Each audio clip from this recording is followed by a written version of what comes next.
बहुत शुक्रिया, बहुत छोटे वक्त पे आप लोग सब आए। मैं बहुत शुक्रगुजार हूँ आप लोग का। बहुत एक दो अहम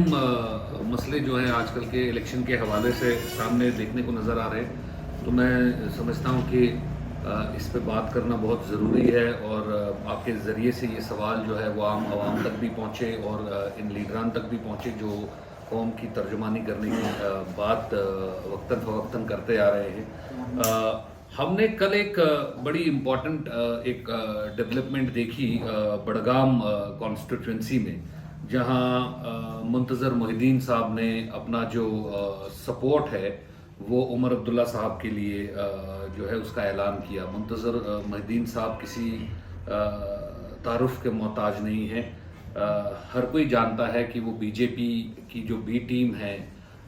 या जो बीजेपी के अहम रुकन हैं, पर्दे के पीछे एक अहम रुकन की हैसियत से उन्होंने पिछले 5 साल से जम्मू कश्मीर में 2019 की बाद काम किया और आज अपना नॉमिनेशन वापस लेने के बाद कल हमने देखा कि उन्होंने जो अपना पॉलिटिकल सपोर्ट है वो उमर अब्दुल्ला साहब को उन्होंने दिया। सबसे अहम चीज़ इसके अंदर ये है कि जिस कॉन्स्टिट्यूंसी, जिस इलाके से उन्होंने ये सपोर्ट दिया है, उसी इलाके के रहने वाले हमारे श्रीनगर पार्लियामेंट कॉन्स्टिट्यूंसी के सिटिंग एमपी आगा रहुल्ला साहब भी वहीं के बसकीनदार हैं और कुछ समय पहले उन्होंने ये बात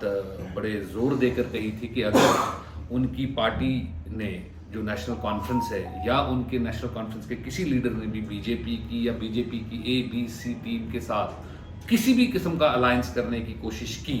या किसी भी किस्म का सपोर्ट हासिल करने की कोशिश की तो वो इस्तीफा देंगे और वो इसका पुरजोर मुखालफत करेंगे। तो मेरा पहला सवाल जो है वो आगा रहुल्ला साहब से है कि क्या उन्होंने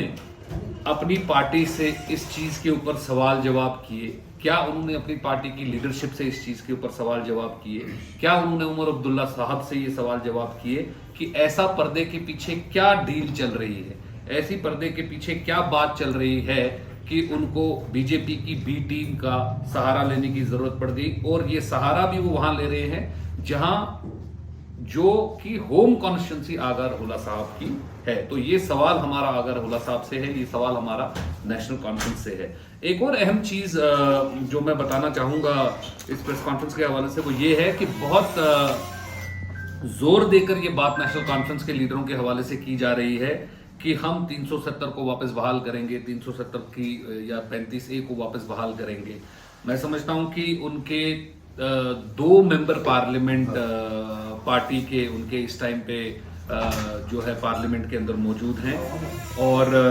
मेरे ख्याल से 2 सेशन अभी तक पार्लियामेंट के वो अटेंड भी कर चुके हैं। लेकिन हमने नेशनल कॉन्फ्रेंस के मेंबर पार्लियामेंट दोबारा कोई भी ऐसा बिल अभी तक नहीं देखा जो उन्होंने टेबल वहां पे किया हो, जो उन्होंने पार्लियामेंट में इंट्रोड्यूस किया हो। तो ये जो दिल्ली में एक रवैया है, दिल्ली में उनका कारकर्दगी एक है और यहाँ कश्मीर में या जम्मू कश्मीर में लोगों को बोलने की जो एक बात है, ये जो उनकी कथनी और करनी में जो ये फर्क है, इसके ऊपर उनको साफ तरीके से सामने आना चाहिए और ये लोगों को बताना चाहिए कि क्या वजूहात ऐसी हैं या कौन सा ऐसा कानून है जो उनको रोक रहा है कि उन्होंने पिछले 2 सेशन में अभी तक पार्लियामेंट के अंदर कोई भी अपना जो 370 या 35A को लेकर कोई बिल वो बार बार बोलते हैं हम वहां लाएंगे, लेकिन आज तक अभी लेकर नहीं आएंगे। तो अवाम को ये बताना है क्या उनकी बीजेपी के साथ कोई अंडरस्टैंडिंग ऑलरेडी है, ताकि जो सिटिंग MP हैं आगा साहब, उन्होंने अपनी होम टर्फ अपने घर के अंदर बीजेपी के साथ अलायंस किया और उमर साहब के लिए जो है वो सपोर्ट शामिल किया।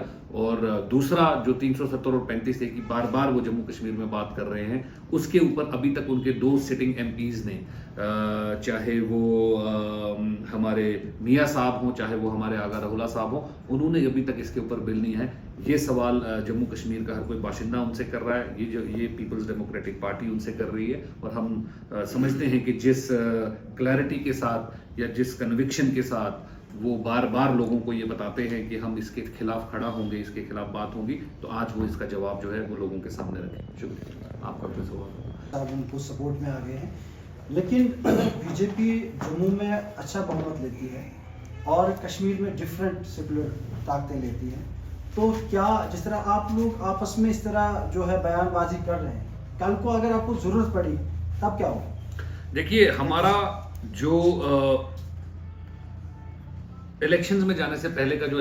एजेंडा रहा है वो बहुत क्लियर रहा है, वो बड़ा साफ रहा है। हमने हमेशा कहा है कि कोई भी सेक्युलर गवर्नमेंट जो जम्मू कश्मीर में बनेगी वो पीपल्स डेमोक्रेटिक पार्टी उसके सपोर्ट में खड़ी रहेगी और उसके साथ शाना बशाना खड़ी रहेगी। लेकिन अगर कहीं से भी हमारे को जो ये नई नई डेवलपमेंट जो सामने आ रही है, जो हम देखने को मिल रहा है कि कहीं ना कहीं बीजेपी के साथ पर्दे के पीछे अलायंसेस हो रहे हैं, सामने लोगों को कुछ बोला जा रहा है, पीठ पीछे उनकी कुछ किया जा रहा है, तो इसके ऊपर सवाल उठाना मैं समझता हूं हमारा फर्ज है। हमारा ये सवाल पूछना हमारा फर्ज है, लोगों के हवाले से ये सवाल पूछना हमारा फर्ज है। तो ये हम बात कर रहे हैं। बाकी जितनी भी सेक्युलर ताकतें पोस्ट इलेक्शन जो भी रिजल्ट निकलता है, जहां पीडीपी की जरूरत उनको पड़ेगी, जहां पीडीपी उनकी मदद कर सकती है, जहां उनको असिस्टेंस कर सकती है, वहां पीडीपी उनके साथ शाना बशाना करेगी। मोहित साहब, एक पार्टी का बंदा दूसरी पार्टी में जाता है, वैसे ही बड़गाम में भी हुआ। आप कैसे बोल सकते हैं उन्होंने उनके साथ अलायंस की? नहीं, बिल्कुल आपकी बात सही है। इलेक्शन के सीजन में ऐसा अक्सर होता है कि एक इंसान कहीं ना कहीं से दूसरी जगह जाता है, वो अपनी इलेक्शन की जो प्रोबेबिलिटी है जीतने की वो देखते हैं। लेकिन यहाँ पे जो बात है, जिस चीज की मैं बात कर रहा हूँ, वो इस हवाले से है कि बहुत स्ट्रांगली नेशनल कॉन्फ्रेंस के लीडर या उनके जो एमपीज हैं वो बोल रहे हैं कि हमारा बीजेपी के साथ दूर दूर तक कोई भी अलायंस नहीं है। या अगर आप देखेंगे,